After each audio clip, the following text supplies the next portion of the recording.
మంచి చదువులు అప్పజెప్పే కార్యక్రమాన్ని మా ఆడబిడ్డల చేతిలో పెట్టినాం.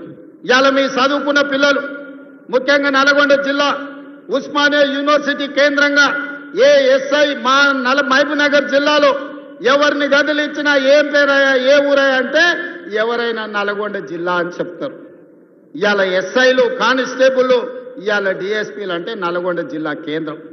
ప్రభుత్వ ఉద్యోగ ఖాళీలు భర్తీ చేయక పెండింగ్ పెడితే 10 సంవత్సరాలు దిల్సుఖ్ నగర్ చౌరస్తల్లో, అశోక్ నగర్ చౌరస్తల్లో, అమీర్పేట చౌరస్తల్లో ఏళ్ల కొద్దీ కోచింగ్ సెంటర్ల చుట్టూ తిరుగుతుంటే నిరుద్యోగ యువకులకు సంవత్సరం తిరిగే లోపల 60,000 ప్రభుత్వ ఉద్యోగ నియామక పత్రాలు ఎల్బీ స్టేడియంలో అందించి దేశంలోనే రికార్డు సృష్టించిన ప్రభుత్వం కాంగ్రెస్ ప్రభుత్వం, ప్రజా ప్రభుత్వం. ఇవాళ ఈ వేదిక మీద నుంచి నేను మాటిస్తున్నా, 2.5 సంవత్సరాలు ఈ ప్రభుత్వం పూర్తి చేసుకునే లోపల 1,00,000 ప్రభుత్వ ఉద్యోగాలు ఇచ్చి 1,00,000 మంది నిరుద్యోగ యువకులను ఉద్యోగాలు కల్పించి వాళ్ళ కుటుంబం ఆత్మ గౌరవంతో బ్రతికే విధంగా ఉజ్వల భవిష్యత్తు అందించే విధంగా ఈ ప్రభుత్వం చర్యలు చేపడుతుందని చెప్పి నేను ఈ సందర్భంగా తెలియజేస్తున్నా. మిత్రులారా ఇవాళ ఆలోచన చేయండి. 10 ఏళ్ళు వాళ్ళ చేతుల్లోనే ఉన్నది. 20 లక్షల కోట్లు చంద్రశేఖరరావు చేతికి వచ్చినాయి.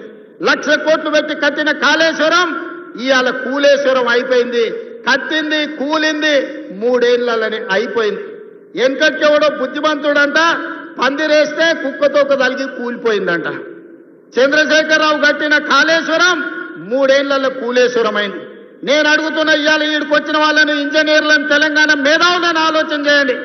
60-70 ఏళ్ల కింద మేము కట్టిన నాగార్జున సాగర్ ఎట్లుంది, మేము కట్టిన మూసీ నది ఎట్లుంది, మేము కట్టిన శ్రీశైలం ఎట్లుంది, మేము కట్టిన శ్రీరామ్ సాగర్ ఎట్లుంది, మేము కట్టిన కల్వకుర్తి ఎట్లుంది, భీమా ఎట్లుంది, నెట్టంపాడు ఎట్లుంది, కోయిల్ సాగర్ ఎట్లుంది, జూరాల ప్రాజెక్ట్ ఎట్లుంది.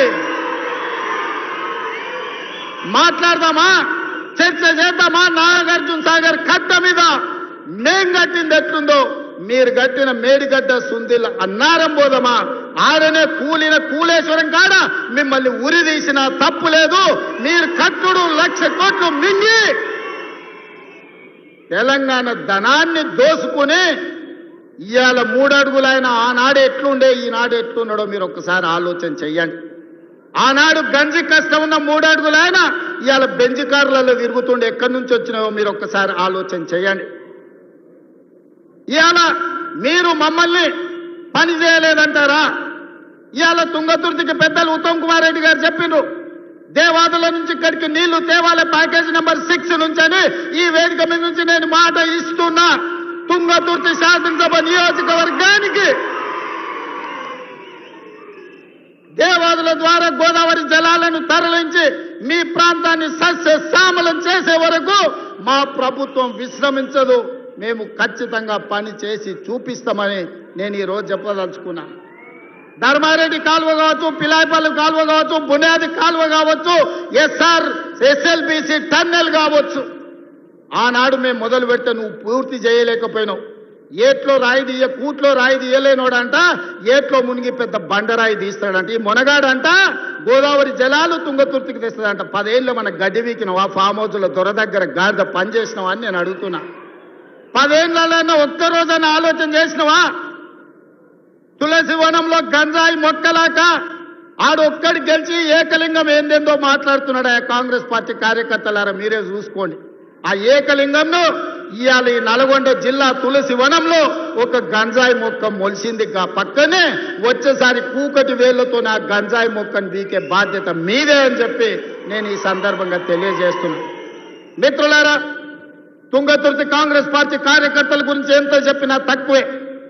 ఆనాడు మందుల శామెల్కు ఢిల్లీ టికెట్ ఇచ్చినప్పుడు కాంగ్రెస్ పార్టీ ఆశీర్వదించినప్పుడు మందుల శామెల్ నేను అడిగిన పిలిచి ఎంత ఉందని 50 ఉంది సార్ అన్నాడు. మళ్ళీ ఎస్సనగదు ఉంది మందుల శామె దగ్గర బాగానే జమ చేసిండు అనుకున్నా. 50 అంటే అన్నా 50,000 ఉన్నాయి సార్ అన్నాడు. జేబులో 50,000 పెట్టుకొని తుంగతుర్తికి వస్తే 60,000 మెజార్టీతో గెలిపించిన మీ రక్తాన్ని చెమటగా మార్చి సోనియమ్మ ఆశీర్వదించి పంపించిన మందుల శామెల్ జేబుల్లో సోనియమ్మ ఫోటో పెట్టుకొని వస్తే మీరు గుండెల్లో పెట్టి చూసుకొని భుజాల మీద మోసి ఈరోజు 60,000 పైచిలకు మెజార్టీతోని ఇవాళ ఎమ్మెల్యేని చేసిండ్రు. మందుల సామెల్ వాళ్ళందరినీ కుటుంబ సభ్యులు నీ సోదరు వాళ్ళందరినీ నువ్వు మంచిగా చూసుకోవాలి. వాళ్ళందరి కష్ట సుఖాలల్లో కలుపుకపోవాలి. ఒకరికి బాధ ఉంటుంది, ఒకరికి దుఃఖం ఉంటుంది, ఒకరికి కోపం ఉంటుంది, ఒకరికి ఆలోచన ఉంటుంది, ఒకరికి ఆశ ఉంటుంది. నువ్వు స్థానిక శాసనసభ్యుడివి, ఓపికతోనే అందరినీ కలుపుకపోవాలి. ఎందుకంటే ఆ ఎల్లా కేవలం సోనియమ్మ మాట మీద నిన్ను 60,000 మెజార్టీతో వీళ్ళే గెలిపించారు. వీళ్ళే భుజాల మీద మోసిన రాయల్లో సోనియమ్మని నమ్ముకొని ఇవాళ వాళ్ళని కడుపులో పెట్టి చూసుకోవాల్సిన పెద్దన్న బాధ్యత నీదే.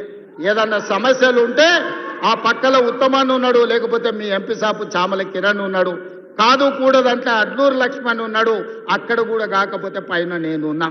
మీరెవ్వరూ ఆధారపడకండి.